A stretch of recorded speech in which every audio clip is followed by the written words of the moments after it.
ببین دوست من، یک چیزی میگم یادت بمونه، هیچ وقت برای فهمیده شدن فریاد نزن. یادت باشه آدم ها به اندازه درکشو میشنون، نه به اندازه استعدادت. اونی که تو رو بفهمه صدای سکوت تو رو هم میفهمه. تو شلوغ‌ترین جای دنیا هم که باشی بازم میشنوه.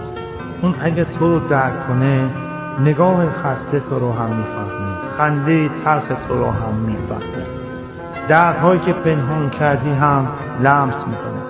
اگر تو رو تو رابطه زمانی که درد داری فهمید، این درسته.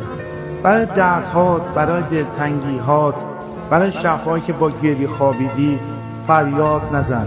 پس بی دلیل خواهش نکن، جایی نمون که برات ارزش قائل نیستن. دلا خوشخبری را پیش کس داد نزن، هر کس نشاید دلخوش فریاد نزن.